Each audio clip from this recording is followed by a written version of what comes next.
Hi, this is Sarit Switzer, and welcome to the It Is Taught podcast, a podcast devoted to the teachings of Rabbi Shner Zalman of Liadi as recorded in his most famous work, the Tanya. My hope for this show is to make these teachings accessible and relatable to the average person, regardless of prior Jewish education or affiliation. The episodes follow the prescribed daily study portions and are meant to serve as practical lessons in how to live your life as your true self and develop an authentic and powerful relationship with your Creator. I have personally experienced the effects the study of this work has had on me, and I'm excited to share what I can of this knowledge with you. So please join me on this journey of learning, self-growth, and connection with your source.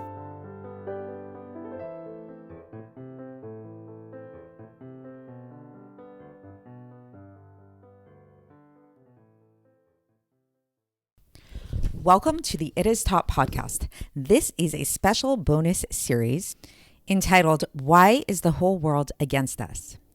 The purpose of this series is to offer a deeper spiritual insight into the current war that Israel is waging against Hamas in Gaza, as well as the geopolitical war Jews all around the world are waging in defense of our right to the land of Israel as our homeland and against worldwide anti-Semitism, which has risen exponentially in the aftermath of the October 7th massacre. The teachings I'll be relating are based on a Sicha given by the Lubavitcher Rebbe in the year Tafshin Chaf Vav, or in the Hebrew year of 5726, or the English year of 1965. And the Sicha is on Parshas Breishis, based on the first Rashi in Parshas Breishis. I studied and recorded this material in the merit of a swift victory of the IDF and the protection of all of our fellow soldiers and all Jewish lives within the land of Israel and throughout the world, as well as for the speedy return of our hostages. May it happen very, very soon. So yesterday, we finally started to get into the text after our long introduction in our first episode. And I highly encourage you to go through this series in an orderly fashion because it is really progressive from episode to episode. And if I were to spend too much time doing a review at the beginning of every episode of what we learned previously, it just, the episodes would just get longer and longer and longer. So I'm going to give like a really brief recap of what we did last time, but then I'm going to move on. So yesterday, what we did is we looked at that first Rashi in Breishis, the very first Rashi of the Torah, in which Rashi questions why the Torah begins with the story of creation rather than beginning with the blessing of the new month, which was the first commandment that was given to the Jewish people, which, seeing as Torah is really a book of laws for Jews, it would seem in a way much more logical to begin with the first law that was given to the Jewish people. Then Rashi answers his own question, and he says that the reason that the Torah began this way with the story of creation is so that if the nations of the world come to us and accuse us of robbery for stealing the land of Israel, then, or the land of the seven nations, as he puts it, then this is what we can say to them. We can use this proof that God created the world to tell them that, God created the world, so thus he gave it to who was righteous in his eyes. With his will, Rashi goes on, he gave it to them. And then with his will, God took it from them and gave it to us. So this is the baseline Rashi.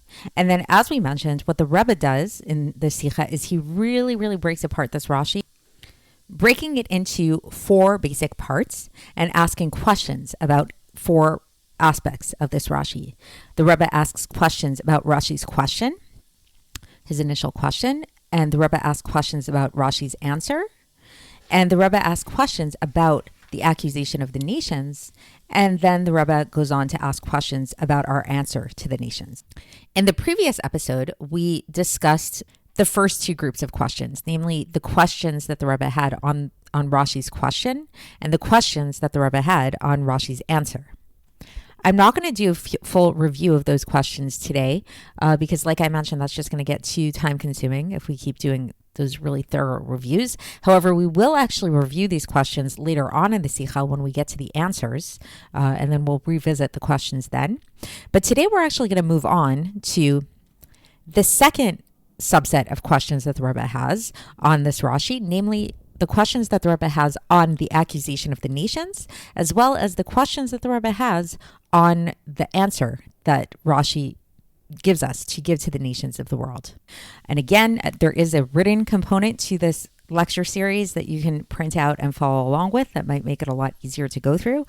So getting right into it. So getting into the questions on the accusation of the nation. So just to review, what was the accusation of the nation? So if we go back to the Rashi, so we'll see that Rashi says, שאם יאמרו אומות העולם לישראל ליסטים אתם, that if the nations of the world will say to the Jewish people, you are robbers, ליסטים אתם, you are robbers, שכבשתם ארצות שבעת גויים, that for conquering the land of the seven nations, this is what you should say. And then Rashi goes on to proceed with the answer that we should give to the nations of the world. But again, now we're first going to just focus on the accusation of the nations. So what's the accusation of the nations? Basically calling us robbers for conquering the land of the seven nations. So the questions that the Rebbe asks on these accusations are most likely going to sound pretty familiar to those of you that are following what's been going on in Israel, maybe engaging in online debates, which maybe you're starting to see is not the most productive thing to do, because we start to see that their accusations against us really don't make a lot of sense, right? Because what are the two questions that the Rebbe asks about this accusation of the nations? Number one, first of all, didn't they steal the land from us? Like, what's this deal with them accusing us of robbery? Like, we were there first. We were the indigenous people to that land.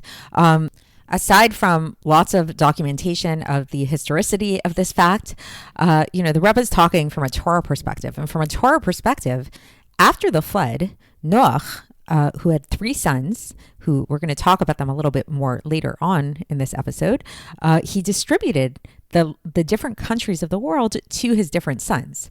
And the portion of Israel was under the portion of his son Shem. And the Israelites, the Jewish people, we come from this son of Shem. This is where we come from. So we were the original inhabitants. This was our land that was given to us, true and proper. Like, this is way before the United Nations, 1948, any of that. This is way, way back. We were given this land. We lived in this land. This was our land. So then, yes, later, other nations conquered the land and took it over and things like that. But so if anything, we should be accusing them of robbery rather than them accusing us of robbery. Like, what's going on here? The second question that the Rebbe asks is, conquest is not robbery. Like, it's very clear. Nations conquer lands throughout history. This is the history of our world. There are many wars, many conquests. Different countries have different names throughout history. This year it's under this nation. This year it's under that nation. It's not a set thing. And this isn't just even in terms of just like worldly laws that war conquest isn't considered robbery, but even according to the Torah. So we know that according to the Torah, well, the Jews, us Jews, we have to keep the entire 613 commandments of the Torah. Nevertheless, the non-Jewish people in the world, even though they're not bound by those same laws, they are bound by what are known as the 7 laws of Noah, the Sheva mitzvot b'nei Noach. These are the laws that are incumbent upon all of mankind. One of those laws is indeed the prohibition against robbery, against stealing.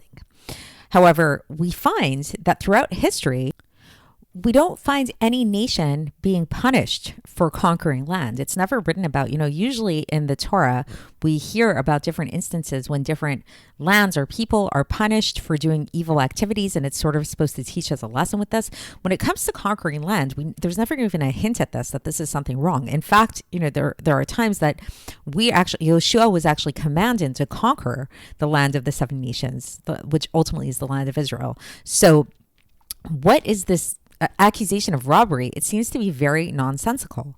So those are the two questions that the Rebbe has on the accusation of the nations. Is that, first of all, if anything, they conquered it from us. So how, didn't they take us from us? We should be accusing them of robbery, if anything. Secondly, conquering land is not considered by and large as robbery. So what's the deal with this accusation of robbery? All right, now we're going to go on to the questions that the Rebbe has about our answer to the nations, how we answer the nations. And this section is quite long. There's quite a bit here. So after we finish going through these questions that the Rebbe has on our answer to the nations of the world, we'll call it a day and conclude for today and continue in the next episode. So to start off, let's just go through Rashi's answer again. What is the answer that Rashi tells us to give to the nations of the world who accuse us of robbery for robbing the land of Israel? So here's what Rashi says. So Rashi, so I'm going to say it in Hebrew as well as English because the wording in Hebrew is actually quite precise, as we'll see. So Rashi says, "Hem omrim lahem kol haaretz shel HaKadosh Baruch Hu hi." So they should say to them, meaning the Jewish people should say to the non-Jewish nations, the entire land is God's. Hu v'ra'ah, he created it, u'netna la'asher yashar be'enav, and he gave it to who it was righteous in his eyes. B'rtzono nitna lehem, through his will he gave it to them. V'rtzono nitla mehem u'nitna lanu, and with his will he took it from them and gave it to us. Okay, so what are the Rebbe's questions about this answer to the nations? The first question that the Rebbe asks is, he says, why bring up the whole world when the accusation is only about the land of Israel? Right? So the accusation of the nations is they're saying to us, you are robbers because you conquered the land of Israel, you conquered the land of the 7 nations. And then our answer to them has to do with the entirety of the whole world. It's like, why? Why don't we just focus on what they're accusing us about, which is the land of Israel? The second question that the Rebbe brings is about the idea of bringing up creation at all. Forget about the creation of the whole world. Why does Rashi have to bring up the idea of creation at all?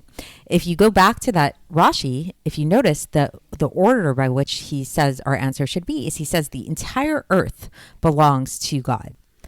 And then Rashi goes on to say, God created it, he created it. And then he says, and he gave it to whom he deemed proper. So this section of the answer that we're focusing on here can actually be broken down into 3 parts. So I told you that it was going to get very technical. So, keep that in mind. So the 3 parts of this section of the answer is part 1 is it says the whole world belongs to God. Then part 2 says he created it. And then part 3, he gave it to whom he deemed proper. So the question that the Rebbe has is, first of all, about that second part, about the idea of the creating the world. Why do we have to bring up this idea that God created the world?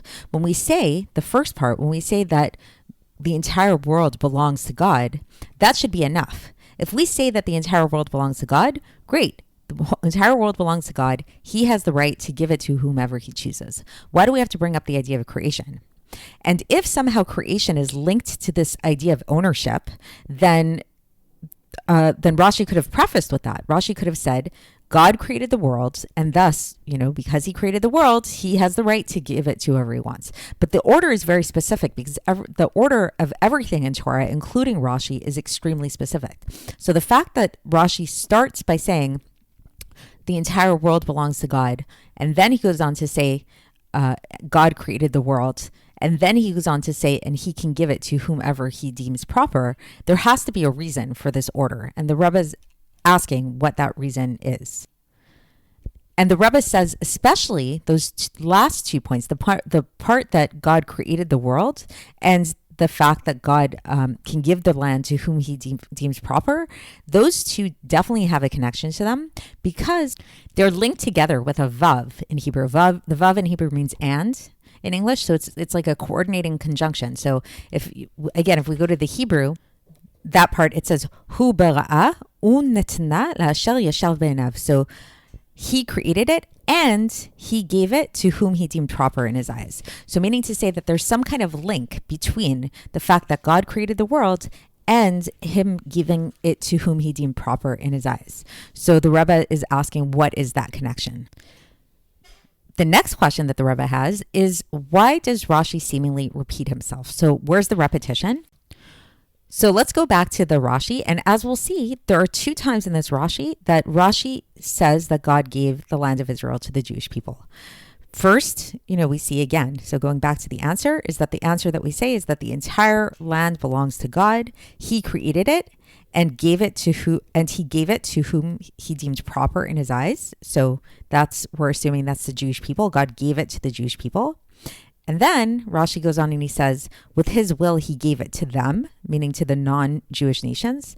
And with his will, he took it from them and gave it to us, meaning to the Jewish people. So it seems like Rashi is basically saying that God gave the land of Israel to the Jewish people twice. First, when he says he gave it to whom he deemed proper, and then later when he says that he took it from the nations of the world and gave it to us. So why the repetition? What's that about? Along these lines, another question that the Rebbe has is, why do we have to know about God giving the land of Israel to the other nations? I mean, this whole Sicha and our whole connection in Torah to the land of Israel is such an essential one. The main thing is about God giving us the land of Israel. God gave it to whom he deemed proper in his eyes. That's us. God took it from the other nations and he gave it to us. That's the main thing that we need to know about. Why do we have to know about the idea that God gave it to the other nations? Why is that inserted in there? What point does that have in the answer? It almost sounds like we're defeating the purpose of the answer. It's kind of weakening our answer if we say God gave it to the nations of the world at some point.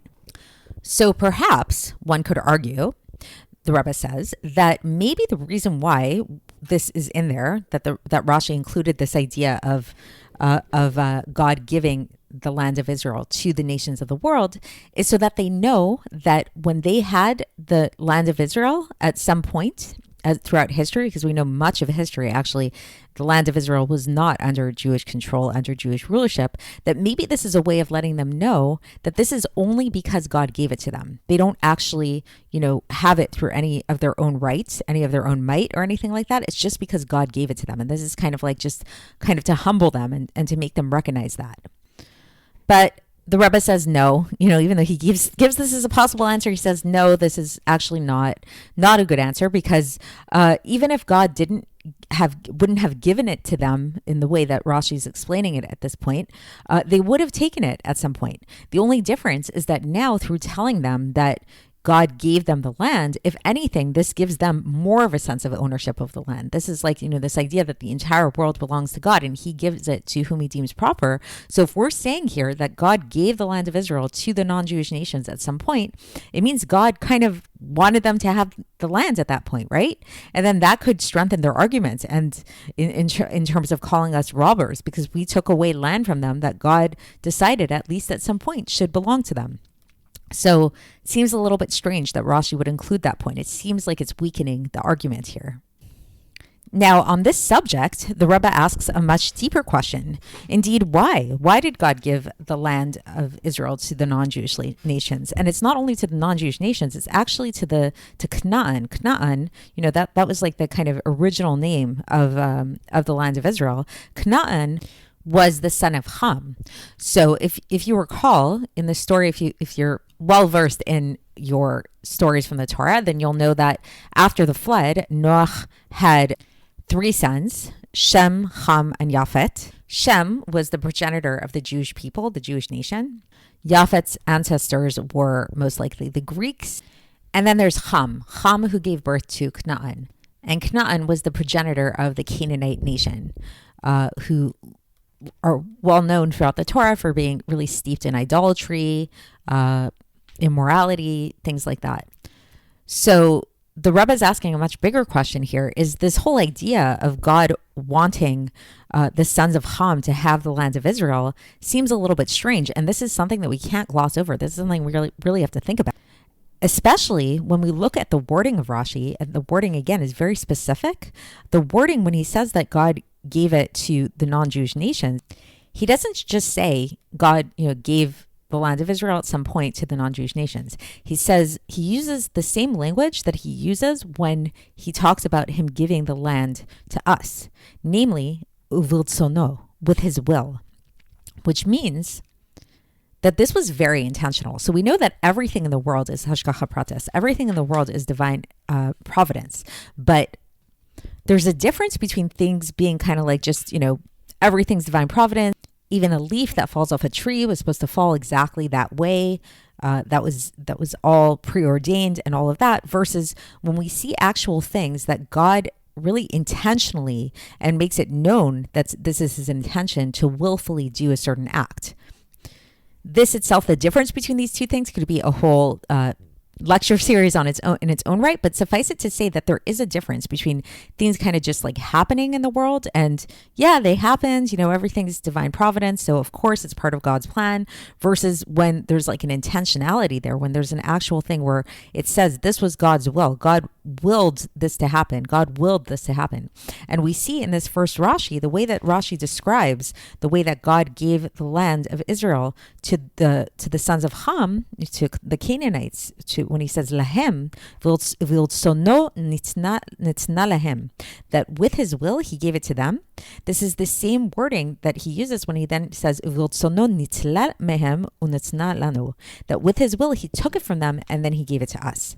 So this means that it wasn't just like by accident or even by just like a happenstance, or this is how it worked out that the land of Israel at some point fell into Ham's lot, fell into the Canaanites' lot. This was intentional. God wanted them to have this land. Why? Why did God want this? So that's the final question on the answer that we have to the nations of the world. So really quick recap.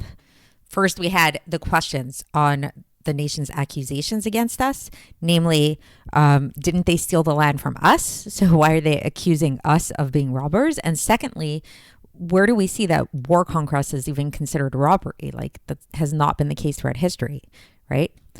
And then the questions on our answer to the nations. Why does Rashi focus on the entire world when the accusation is only about the land of Israel? Why bring up creation at all here? It's when it's really just about ownership. Let's just focus on that. Why not just focus on that? And if anything, next question is that when Rashi talks about the creation of the world, he links the creation of the world to the right that God has to give it to whoever he wants, where it says, Hu bara'a unitna lashel that he created the world and he gave it to whom he deemed righteous in his eyes, meaning that there's a connection between the creation of the world and God giving it to whom he deemed righteous in his eyes. So what's that connection? We have to know what that connection is about. Next question that we had was, why does Rashi repeat himself? He tells us that God gave the land of Israel to the Jews twice, first by saying that he gave it to whom he deemed proper in his eyes, and then by saying that he took it from them, meaning took it from the nations of the world and gave it to us. So why do we have this repetition? Next question, why do we have to know that God gave it to the nations of the world? This doesn't really have to do with us. We're just concerned with us having the land. Why do we have to know about God giving it to the other nations? If anything, this kind of can strengthen their argument, especially if they feel like God actually gave it to them. It wasn't just them that conquered the land on their own. This was something that God did. So why do we have to know about this? And then the last question, which is kind of like the bigger issue here, more existentially speaking, is why, in fact, did God give the land of Israel to the nations of the world? Throughout history, again, many, many generations, there were many times that the land of Israel was not under our Jewish dominion. Why is this? It was obviously intentional. This was not just happenstance. It's not just a regular kind of everything is meant to be, so that's how it happened out. This was intentional. That it was through his will. He gave it to them, the same will that took it from them and eventually gave it to us. So what's this about? So stay tuned. Once again, cliffhanger. Tomorrow we're going to actually start getting into the answers and getting into this deeper discussion, which is going to lead us into a much greater appreciation of what our connection as Jews is to the land of Israel and what that's all about, and ultimately to our purpose in the entire world here, so on earth. So stay tuned for that, and I will speak to you then. Thanks for listening to the It Is Taught podcast, hosted by Sarit Switzer. This podcast is dedicated in loving memory of my maternal grandfather, Avraham Yitzchak ben Binyamin HaKohen of blessed memory. Music by Shoshana. If you enjoyed this episode and would like to support the show, please share it with others and subscribe on YouTube, Apple iTunes, Spotify, or wherever you listen to podcasts. And make sure to leave us a 5-star review. To find out more about the It Is Taught project, including more information on my soon-to-be published book, please visit our website, itistaught.com. To catch the latest from me, follow me on Facebook, Instagram, and Twitter. Looking forward to speaking with you tomorrow, and until then, have a great day.